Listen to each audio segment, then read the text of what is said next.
Salut tout le monde. Le problème du jour est un mat Endoku. Il a été publié en 2009 chez la revue finlandaise Suomen Skake. Le problème comporte 3 phases, 2 essais et une clé. Les 2 essais et la clé sont effectués tous par la même pièce blanche, à savoir le fou blanc, le fou H4. Un premier coup de fou en F6 menace 2 mat. On menace fou E6 mat parce que le fou vient de prendre la garde de la case 5, donc le fou peut fermer la ligne du fou.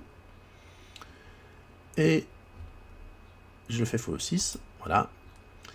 Et C4, le pion peut fermer la ligne de la tour parce que le fou F6 encore garde la case D4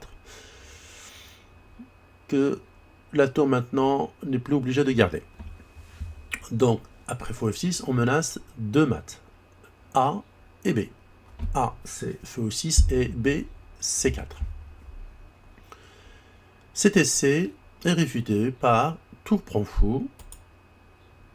On n'a plus C4 mat puisque la tour, et on n'a plus fou 6 mat puisque le fou vient d'être capturé. Et surtout, pourquoi tour prend C8? Il n'y a plus le mat cavalier prend pion puisque le fou vient de bloquer la case F6.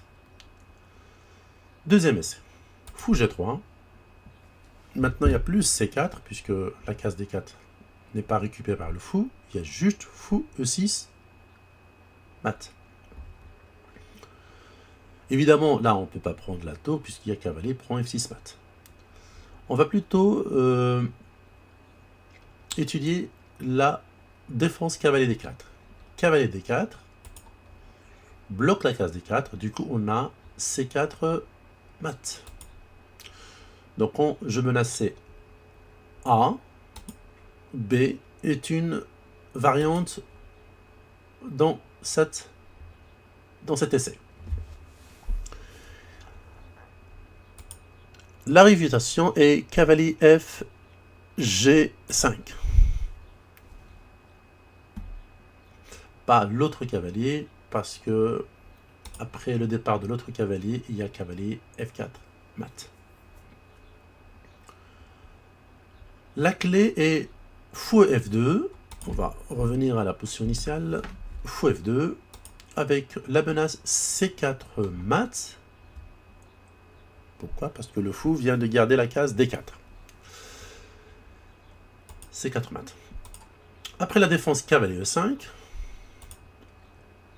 blocage de la case E5, on a fou E6 mat. Donc, on a l'apparition de la menace de l'essai numéro 2.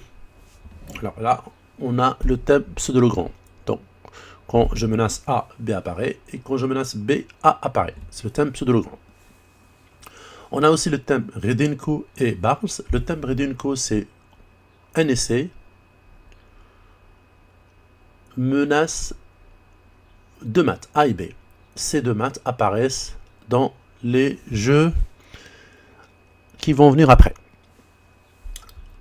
On a aussi le thème Barnes. Le thème Barnes, c'est quoi?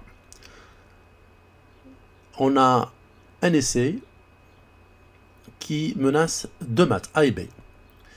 Et bien, ces deux menaces apparaissent dans d'autres phases. Par exemple, dans cette phase-là, on a le mat A, et on a, dans une dernière phase, le mat B.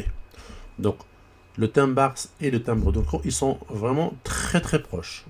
Mais on peut parfois réaliser le thème Barnes sans Redinko, comme on peut réaliser le thème Redinko sans le thème Barnes. Et parfois, on peut réaliser les deux à la fois, comme dans ce problème.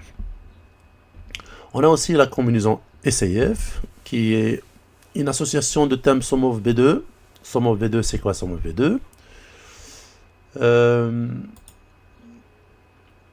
La case E5, je ne peux pas faire fou E6, parce que le roi va s'enfuir en E5. Qu'est-ce qu'ils vont faire les noirs? Ils ont fait la défense cavalier E5, ils bloquent la case E5, du coup je peux faire fou E6 mat. C'est le thème SOMOV B2. Voilà, j'espère que ce maths Endoku vous a intéressé. Ah, évidemment, alors je vais juste continuer un petit peu les variantes. Il y a une petite remarque intéressante, c'est que j'ai les 4 maths possibles du cavalier blanc. J'ai le mat cavalier prend U6, j'ai le mat cavalier F4, j'ai le mat cavalier E3 et j'ai le mat cavalier prend C3.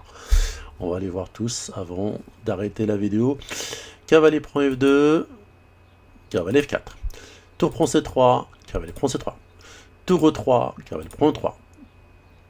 Et puis tour prend C8, cavalier prend F6. Voilà, c'est pas un thème, mais voilà, il fallait quand même mentionner cette idée.